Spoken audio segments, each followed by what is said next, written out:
about equivalent to halfway through a freshman year in college, those Soviet youngsters go on into higher education.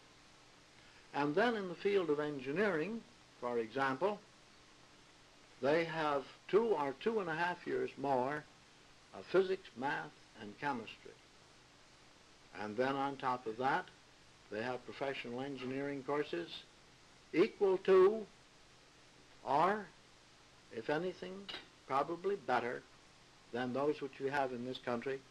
And on top of that, they have as a part of their schooling that which our students have to get by main strength and awkwardness, unless they're fortunate enough to go to General Electric or Westinghouse or some of those great companies where they have their training courses to finish up the preparation of our 4-year graduates for further work.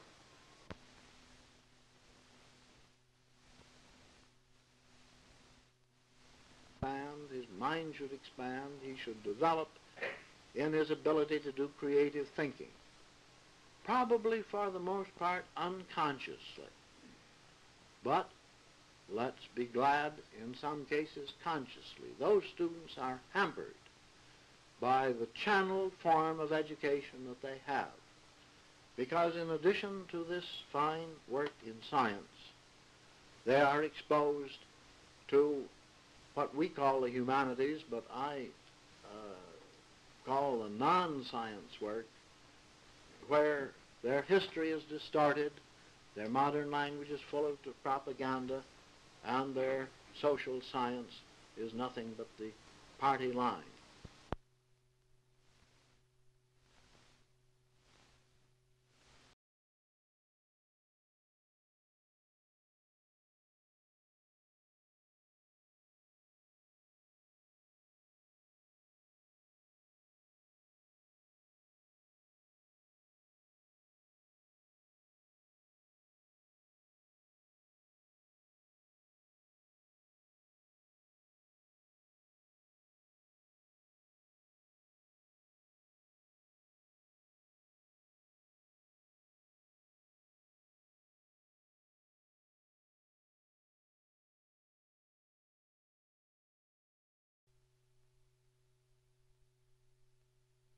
Do you feel that there's a tendency to maybe go too fast on this question of consolidation? Very definitely. I think that by the bare nature of it, that it would have to come slow, because we found out through some experiences in the past that where they do it too fast, there's a lot of people who are a little unhappy about it, and they stay unhappy for a long time. The Oklahoma Public Expenditures Council says consolidation is absolutely imperative for efficiency and economy of the schools. Do you agree with this completely? I don't agree. Actually, I don't think consolidation will save the state any money. And I personally think that the efficiency, I don't know, I'm not sure what they mean by efficiency there, but from the standpoint of teaching children, it can be done in a one-room school. That goes back to the efficiency of the teacher. That is the basic thing of training children and teaching. Will the county superintendents have a recommendation for the OEA on the consolidation question? No, I don't think we will. Since we're a part of the OEA, I think that we would leave that up to the organization itself.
political and economic system unique among nations, a system which has led the United States to the very pinnacle in wealth and in world leadership.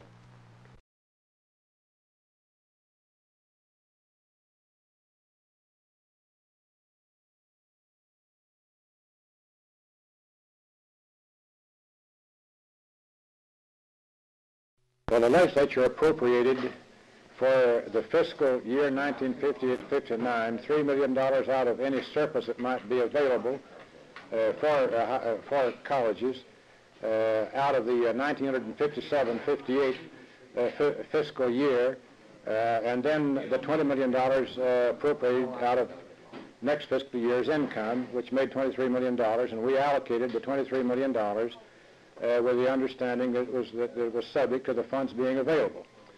And the presidents of the institutions then will prepare budgets, and they'll submit to our board latter part of June budgets in the light of the allocations made and conditions existing insofar as available funds are concerned. And then those budgets will be reviewed by the regents at their meeting the latter part of June, and will be approved or revised depending altogether upon the available funds at that time. Was student tuition discussed Yes, today? sir. What did you do about that? Well, we revised the method of tuition. At the present time, using the University of Oklahoma as an illustration, or Oklahoma State University as an illustration, at the present time, at those two institutions, we're charging a fee of $7 per semester hour with a 12-hour ceiling, which would make a maximum fee of $84. We took off the ceiling insofar as those two institutions are concerned, and lowered the per semester hour fee to $6 per semester hour for the hours taken, and we left the fees for the four-year colleges at $4.50 per semester hour and took off the ceiling, and the junior college at $3.85 per semester hour and took off the ceiling.